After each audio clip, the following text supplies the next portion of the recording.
கடந்த வாரம் சென்னையில ஒட்டுமொத்த குடும்பத்தையும் கருவறுத்திருக்காங்க வட மாநிலத்தை சேர்ந்த 5 பேர். இன்னைக்கு நம்ம இந்த கேஸை பத்தி தான் டீட்டெயிலா பார்க்க போறோம். இந்த கேஸுக்குள்ள போறதுக்கு முன்னாடி நான் ஒண்ணு மட்டும் சொல்லிக்கிறேன். இந்த கேஸ் உங்களுக்கு ரொம்ப யூஸ்ஃபுல்லா இருக்கும். இதை நீங்க பாருங்க, பார்த்து நிறைய விஷயங்களை கத்துக்கோங்க. நம்ம குடும்பத்துக்கு இப்படி நடக்காம இருக்க நம்ம என்னென்ன முன்னெச்சரிக்கையா இருக்கலாம் அப்படிங்கிறத பத்தியும் நம்ம பார்க்க போறோம். இந்த வீடியோக்குள்ள போறதுக்கு முன்னாடி இந்த வீடியோ உங்களுக்கு பிடிச்சிருந்து அப்படின்னா லைக் பண்ணுங்க. இந்த கேஸை ஃபுல்லா கேட்டுட்டு உங்களுக்கு என்ன கருத்து தோணுதோ அதை தைரியமா பதிவிடுங்க. வாங்க பார்க்கலாம்.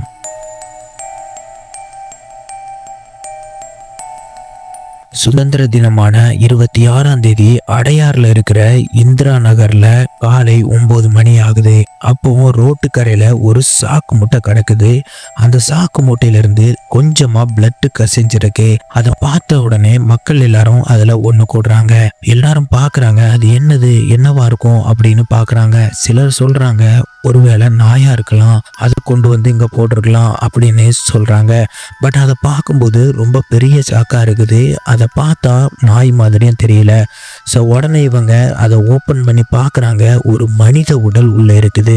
அங்க இருந்த எல்லாருமே உடனே பயந்து போய் போலீஸ்க்கு கால் பண்றாங்க. அங்க உடனே போலீஸ் வந்து பார்க்குறாங்க. அந்த இடத்த உடனே சீல் பண்ணி அந்த பாடியை ரெக்கவரி பண்றாங்க. அந்த ஆளை பார்க்குறாங்க. ஒரு 25 வயசு பையன் மாதிரி இருக்கிறான். அவன் மூஞ்சும் பாதி அடிபட்டிருக்கு. ஸோ அதனால அவங்களுக்கு அடையாளம் சரியா தெரியல. அப்போ போலீஸ் ஏதாவது தடயம் கிடைக்குதா அப்படின்னு சொல்லிட்டு அவன் உடம்பு முழுசா செக் பண்ணி பார்க்குறாங்க. அவனுடைய ட்ரெஸ்ல எல்லாத்துலயும் பார்க்கும்போது ஒரு டைரி கிடைக்குது. அந்த டைரியில நிறைய நம்பர்கள் இருக்குது. அப்போ அதுல சென்னையில இருக்கிற செக்யூரிட்டி ஏஜென்சி நம்பர் இருக்கிறத பார்க்குறாங்க. சரி, இவன் அங்கதான் வேலை பார்த்துருக்கணும் அப்படின்னு சொல்லிட்டு அந்த ஏஜென்சிக்கு கால் பண்றாங்க. கால் பண்ணி விசாரிக்கும் போது தெரியுது, இவன் பேரு கௌரவ் குமார். இவனுக்கு வயசு 24, பீகாரை சேர்ந்தவன் அப்படின்னு சொல்றாங்க. இப்படி ஒரு பக்கம் போலீஸ் இவனை பத்தி விசாரிச்சுட்டு இருக்க, இன்னொரு பக்கம் இந்த சாக்கு முட்டையை யாரு போட்டது அப்படின்னு செக் பண்ணி பாக்குறாங்க. அந்த இந்திரா நகர்ல இருக்கிற கேமரா எல்லாத்தையும் செக் பண்ணி பாக்குறாங்க. வீடு, கடை அப்படின்னு எல்லா இடத்தையும் பாக்குறாங்க. அப்படி பார்க்கும்போது இரவு 2 மணிக்கு ஒரு பைக்ல ஒரு 2 பேர் வந்திருக்காங்க. அந்த 2 பேர்ல ஒருத்தன் பைக்கை ஓட்டியிருக்கான், இன்னொருத்தன் சாக்கு முட்டைய பின்னாடி வச்சுட்டு வந்திருக்கான். அப்படி வந்தவங்க 2 பேரும் பைக்கை சைட்ல விட்டுட்டு 2 பேரும் இறங்கி அந்த மூட்டையை எடுத்து கொண்டு போய் சைடுல வச்சிருக்காங்க. அப்படி இவங்க கொண்டு போகும்போதே பிளட் எல்லாம் ரோட்ல கசிஞ்சு வடிஞ்சிருக்கு. ஸோ அப்போவே அவங்க கெஸ் பண்ணிட்டாங்க, இந்த கொலை இரவு 12 மணிக்கு மேலதான் நடந்திருக்கணும். அதாவது இவங்க கொண்டு வந்த அன்னைக்கு தான் நடந்திருக்கணும் அப்படின்னு அவங்க கெஸ் பண்ணிட்டாங்க. அதுக்கப்புறமா அவங்க யாருன்னு செக் பண்ணும்போது அவங்க மூஞ்சி சரியா தெரியல. பட் பைக் நம்பரை ஓரளவு ஸ்கேன் பண்ணி கெஸ் பண்ணிடுறாங்க. இதுதான் நம்பர் அப்படின்னு கெஸ் பண்ணிட்டாங்க. அது யாரு அப்படின்னு பார்க்கும்போது அவனும் பீகாரை சேர்ந்தவன் தான். சிக்கந்தர், வயது 35ன்னு தெரிய வருது. உடனே போலீஸ் என்ன பண்றாங்க அப்படின்னா அவனை போய் அரெஸ்ட் பண்றாங்க. அரெஸ்ட் பண்ணி ஒரு சைடு விசாரிக்க ஆரம்பிக்கிறாங்க. இவனை விசாரிக்கும் போது இவன் ஒண்ணுமே சொல்லாம இருந்திருக்கான். நான் எதுவுமே பண்ணல, என் பைக்கை திருடிட்டாங்க அப்படிங்கிற மாதிரியே சொல்லிக்கிட்டே இருந்திருக்கான். ஸோ இவன் இப்படி ஒண்ணுமே சொல்லாம இருந்தோடனே அந்த கௌரவ் குமார் யாரு, அதாவது இறந்து போன பையன் யாரு அப்படின்னு செக்யூரிட்டி ஏஜென்சிட்ட போய் கேட்குறாங்க. அவங்க கிட்ட கண்டிப்பா டீட்டெயில்ஸ் இருக்கும். ஏன்னா வேலைக்கு சேர்க்கும் போது கண்டிப்பா எல்லா டீட்டெயிலையும் வாங்குவாங்க. அங்க போய் கேட்கும்போது அவங்க ஒரு ஆளை கை காட்டுறாங்க. கிருஷ்ண பிரசாத், வயது 60. அவர்கிட்ட போய் கேளுங்க, இவனை பத்தி ஃபுல் டீட்டெயிலா சொல்லுவாரு. அவர் ஒரு பையன் தான் இந்த பையன் அப்படிங்கிற மாதிரி சொல்லிடுறாங்க. ஸோ உடனே கிருஷ்ண பிரசாத்தை கூப்பிட்டு விசாரிக்க ஆரம்பிக்கிறாங்க. இப்படி அவர் விசாரிக்கும் போது அவரு ஒவ்வொன்னா சொல்ல ஆரம்பிக்கிறாரு. சார், பீகார்ல இருந்து இந்த பையனை நான் தான் கூப்பிட்டு வந்தேன், நான் தான் வேலைக்கு சேர்த்து விட்டேன். 2 வருஷமா சென்னையில இருக்கிற தரமணி சென்ட்ரல் பாலிடெக்னிக் காலேஜ்ல தான் இவன் செக்யூரிட்டியா வேலை பார்க்கறான். அங்க அவனுக்கு சம்பளம் பத்தல அப்படின்னு சொல்லிட்டு வேற வேலையும் தேடிக்கிட்டே இருக்கான் சார். 21ஆம் தேதி ஊருக்கு போயிட்டு திரும்ப ஒரு 4 நாள் கழிச்சு தான் அவன் சென்னைக்கு வந்தான் சார். இந்த டைம் அவனுடைய ஒய்ஃபையும் அவனுடைய 2 வயசு குழந்தையும் கூட்டிட்டு வந்தான் சார். ஸோ அதனால இந்த காலேஜ் பக்கத்துல இருக்கிற ஒரு கன்ஸ்ட்ரக்ஷன் சைட்ல அவனை நான் தங்க வச்சிருந்தேன் அப்படின்னு அவர் சொன்ன உடனே இந்த பைக்கை வச்சு பிடிச்ச சிக்கந்தர் தான் மெயின் அக்யூஸ்ட் அப்படின்னு கன்ஃபார்மே பண்ணிடுறாங்க. ஏன் அப்படின்னா இந்த சிக்கந்தரும் அதே சைட்ல தான் ஒர்க் பண்ணிட்டு இருந்திருக்கான், அங்கதான் தங்கியும் இருந்திருக்கான். ஸோ கண்டிப்பா இந்த கொலையில இவனுக்கு சம்பந்தம் இருக்குது அப்படின்னு சொல்லிட்டு அவனை தீவிரமா விசாரிக்கிறாங்க. அப்படி விசாரிக்கும் போது அவன் ஒவ்வொன்றா சொல்ல ஆரம்பிக்கிறான். போலீஸே அதிர்ந்து போறாங்க. அது மட்டும் இல்லாம சென்னை முழுவதும் இப்படி ஒரு சம்பவம் பண்ணியிருக்காங்களே அப்படின்னு சொல்லிட்டு பரபரப்பா பேசிட்டு இருக்காங்க.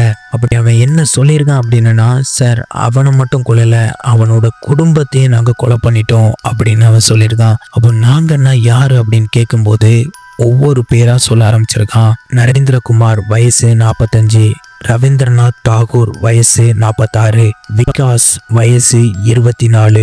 என்னோட பேரை போலீஸ் இன்னும் வெளியே விடல. ஆனா 5 பேரை போலீஸ் அரெஸ்ட் பண்ணி விசாரிச்சுட்டு இருக்காங்க. அவங்க 5 பேரையும் தனித்தனியா வச்சு விசாரிக்க ஆரம்பிக்கிறாங்க. அப்படி விசாரிக்கும் போது ஒருத்தன் ஒவ்வொன்றா சொல்ல ஆரம்பிக்கிறான். சார் நாங்க அன்னைக்கு வேலையெல்லாம் முடிச்சுட்டு கறி எடுத்து சமைச்சு சாப்பிட்டுட்டு குடிச்சிட்டு இருந்தோம் சார். அதுல கௌரவகுமாரும் ஒருத்தன் தான். நாங்க 6 பேரும் சேர்ந்து ஒரே இடத்துல குடிச்சிட்டு இருந்தோம். பக்கத்துல தான் அவனுடைய ஒய்ஃபும் குழந்தையும் இருந்தாங்க. இப்படி நாங்க குடிக்க குடிக்க கொஞ்சம் அதிகமாயிட்டு அப்போ ஒருத்தன் அவனுடைய ஒய்ஃபான மீனுகுமாரி கிட்ட தப்பா நடக்க முயற்சி பண்றான். அப்போ அவளுடைய கணவனான கௌரவகுமார் அதை தடுத்தான் சார். அதனால அவன் அவனை அடிச்சிட்டான். அப்படி அடிக்கும் போது இன்னும் 4 பேரும் சேர்ந்து இவனுடைய ஃப்ரெண்டு அப்படிங்கிறதுனால நாங்களும் அவனை போட்டு அடிச்சிட்டோம் சார். அதுக்கப்புறம் அவனுடைய மனைவி கிட்ட தவற நடந்து அவளையும் கொலை பண்ணிட்டோம் சார். அந்த 2 வயசு குழந்தையையும் நாங்க கொன்னுட்டோம் அப்படின்னு சொல்லிட்டு அந்த பாடியை நாங்க என்ன பண்ணோம் அப்படின்னா, ஒரு இடத்துல அதே இடத்துல இருந்துச்சு அப்படின்னா கண்டிப்பா நாங்க மாட்டிப்போம் அப்படின்னு சொல்லிட்டு இந்த இடத்துல இருந்து கண்டிப்பா வேற ஒரு இடத்துல கொண்டு போயிடணும் அப்படின்னு நாங்க பிளான் பண்ணோம். அதனால 2 குரூப்பா பிரிஞ்சு அடையாறுல இருக்கிற இந்திரா நகர்ல கௌரவகுமார் பாடியையும் அவனுடைய மனைவியோட பாடியை கொஞ்சம் தள்ளி போய் குப்பத்தொட்டியில போட்டுட்டோம். அதுக்கப்புறம் மத்திய கைலாஸ்ல இருக்கிற பக்கிங்காம் கால்வாயில அந்த குழந்தையோட பாடியை போட்டோம். ஏன்னா அது சின்ன பாடி அப்படிங்கிறதுனால அதுல போட்டா அந்த கால்வாயில போயிடும், எங்கேயாவது போயிடும் அப்படின்னு நாங்க அதுல தூக்கி போட்டோம் அப்படின்னு சொல்றாங்க. உடனே போலீஸ் அந்த பக்கிங்காம் கால்வாய்க்கு போறாங்க. அங்க போய் பார்க்கும்போது அந்த சின்ன குழந்தையோட பாடி கிடைச்சிருது. எப்படின்னா அந்த பாடி ஒரு மரக்கிளையில மாட்டிட்டு அப்படின்னு இருக்கு. ஸோ அங்க இருந்து அதை கலெக்ட் பண்ணி பிரேத பரிசோதனைக்கு அனுப்பி வைக்கிறாங்க. அதுக்கப்புறமா இந்த குப்பத்தொட்டியில பார்க்கும்போது அந்த குப்பை தொட்டியில அந்த சாக்கு முட்டை இல்லை. ஸோ போலீஸ் உடனே குப்பை கிடங்குக்கு போறாங்க. பள்ளிக்கரணையில இருக்கிற குப்பை கிடங்குக்கு போய் செக் பண்ணி பார்க்குறாங்க. அங்க 2 நாளா செக் பண்ணிட்டு இருக்காங்க. பட் இப்போ வரைக்குமே பாடி கிடைக்கல. இன்னும் தீவிரமா இறங்கி செக் பண்ணிட்டே இருக்காங்க. ஏன்னா அந்த பொண்ணோட பாடி தான் ரொம்ப முக்கியம். ஏன்னா அவங்க உடம்புல தான் இந்த நாய்கள் தப்பா நடந்திருக்காங்க அறிகுறிகள் இருக்கும். அதை கலெக்ட் பண்ணும், அந்த எவிடன்ஸ் எல்லாத்தையும் எடுக்கணும் அப்படின்னு சொல்லிட்டு அவங்க அந்த பாடியை தீவிரமா செக் பண்ணிட்டு இருக்காங்க. பட் இப்போ வரைக்குமே கிடைக்கல. ஸோ மக்களே, இந்த மாதிரி குடும்பத்தையே கொலை பண்ண இந்த நாய்களுக்கு என்ன தண்டனை கொடுக்கலாம் அப்படின்னு உங்களுக்கு ஒரு சான்ஸ் கிடைச்சா நீங்க என்ன தண்டனை கொடுப்பீங்க அப்படிங்கிறத கண்டிப்பா கமெண்ட் பண்ணுங்க. இந்த மாதிரி நடக்கிறதுக்கு என்ன காரணம் அப்படின்னு நீங்க நினைக்கிறீங்க? என்ன பொறுத்த அளவுல 90% ப்ராப்ளமே இந்த குடியினால தான் வருது. இந்த குடியினால பல குடும்பங்கள் சிரஞ்சு போகுது, பலருடைய உடல் நலம் சரியில்லாம போகுது, பலருடைய வாழ்க்கையே டார்ச்சல் வாழ்க்கையா இருக்குது. முக்கியமா சில பெண்கள் திருமணம் பண்ணியிருப்பாங்க, அவங்க கணவன் அவங்கள குடிச்சிட்டு அடிக்கிறது, சந்தேகப்படுறது, இப்படி முக்கியமா இந்த குடினால தான் நடக்குது. இந்த கிரைம் கூட அவங்க எல்லாரும் சேர்ந்து குடிச்சதுனால தான் நடந்திருக்கு.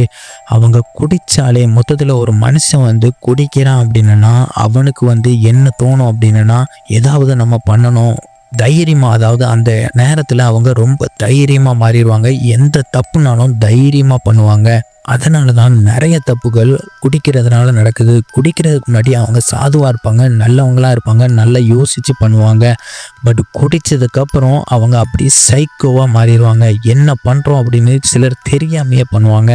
ஸோ இது எல்லாம் காரணம் குடிதான். ஸோ இந்த குடினால குடும்பமே சீரழியுது, அவங்களுடைய வாழ்க்கையே சீரழியுதுன்னு தெரிஞ்சும் கூட குடிக்கிறாங்க. உடனே நிறைய பேர் சொல்லுவாங்க, கடையை திறந்து வச்சிருக்கிறதுனால தான் குடிக்கிறாங்க, இந்த கடையெல்லாம் மூடுனா குடிக்க மாட்டாங்க மாட்டாங்க அப்படின்னு நிறைய பேர் உடனே வருவாங்க. அவங்களுக்கு நான் சொல்றேன், உங்களுக்கு கடவுள் 6 அறிவு தந்திருக்காரு. அது எதுக்கு அப்படி அந்த 6வது அறிவு அப்படின்னா நீங்க யோசிச்சு பண்றதுக்கு தான். இதை பண்ணா நமக்கு நல்லதா கெட்டதா அப்படின்னு உங்க கையில தான் இருக்கு. நீங்க தான் உங்களுடைய ஓன் சாய்ஸ்ல தான் குடிக்கிறீங்க. நீங்க தான் குடிக்கணும் அப்படின்னு நினைக்கிறீங்க, குடிக்கிறீங்க. வேற யாரும் கவர்மெண்ட் உங்ககிட்ட கொண்டு ஓட்டி விடலை. நீங்க இதை கண்டிப்பா குடிச்சே ஆகணும், குடிச்சாதான் தமிழ்நாட்டில் இருக்கணும் அப்படின்னு யாருமே சொல்லலை. அதை நீங்க குடிக்கிறதும் குடிக்காம இருக்கிறதும் உங்களுடைய கையில தான் இருக்கு.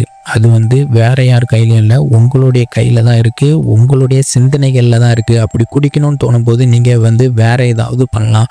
அது வேண்டாம், நம்ம குடும்பத்துக்கு கேடு அப்படின்னு சொல்லிட்டு வேற ஏதாவது டைவர்ட் பண்ணிட்டு வேற ஏதாவது நீங்க செய்ய ஆரம்பிக்கலாம். ஆனா ஒரு சிலர் முடியாம இருக்கும். அவங்க குடிய விடணும் அப்படின்னு நினைப்பாங்க, அவங்களால முடியாது. ஏன் அப்படின்னா அவங்க அதுல அடிக்டடா இருப்பாங்க.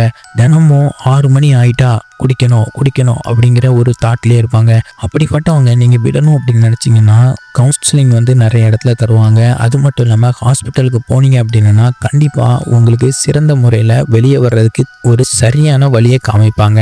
இப்போ நீங்கள் ரீசெண்டாக நிறைய வீடியோக்கள் பார்க்கலாம். அதில் சின்ன பசங்க தான் நிறைய பேர் அடிக்கிறது, கம்பியை வச்சு அடிக்கிறது, கத்தியை வச்சு வெட்டுறது, இதெல்லாம் முக்கிய காரணம் இந்த போதை பொருள் பழக்கம் தான். ஸோ அதனால் உங்கள் நண்பன்கிட்டே நீங்கள் சொல்லுங்கள். உங்கள் நண்பன் குடிக்கிறான் அப்படின்னா அதை கண்டிங்க. நீங்கள் இப்படி பண்ணாத அப்படின்னு சொல்லி அவனுக்கு தெளிவான புத்திமதி சொல்லுங்கள். நீங்கள் ஊட்டி விடாதீங்க. காதல் தோல்வி லவ் ஃபெயிலியர் ஆகிட்டு நீ குடித்தவன்னா இதெல்லாம் மறந்துடலாம் அப்படி கிணத்துல தள்ளி விடாதீங்க. ஏன்னா கவலையை மறக்கணும் அப்படின்னு நினச்சி குடிக்க ஆரம்பிச்சோன்னா வாழ்க்கையில் எல்லாருமே குடிக்க வேண்டியது தான். ஏன்னா யாருக்கு தான் கவலை இல்லை, எல்லாத்துக்குமே கஷ்டங்கள் இருக்குது. ஸோ அதனால் நீங்கள் இந்த மாதிரி போதை பொருள் பக்கத்தில் போகாதீங்க. தயவு செய்து கேட்குறேன், கெஞ்சி கேட்குறேன். நீங்கள் இந்த வீடியோ பார்க்குற யாராவது குடிக்கிறீங்க அப்படின்னாலும் அதை தயவு செய்து விட பாருங்க. நல்ல ஒரு தலைமுறையை உருவாக்குங்க. இந்த வீடியோ உங்களுக்கு பிடிச்சிருந்து அப்படின்னா லைக் அண்ட் ஷேர் பண்ணுங்க. உங்களுக்கு குடிக்கிற ஃப்ரெண்ட்ஸ் யாராவது இருந்தனா அவங்களுக்கும் கண்டிப்பாக அந்த வீடியோவை ஷேர் பண்ணி விடுங்க. அப்படியே நம்ம சேனலை சப்ஸ்கிரைப் பண்ணிவிட்டு இந்த 5 பேருக்கும் என்ன தண்டனை கொடுக்கலாம் அப்படிங்கிறதையும் கண்டிப்பாக சொல்லிட்டு போங்க. நன்றி, வணக்கம்.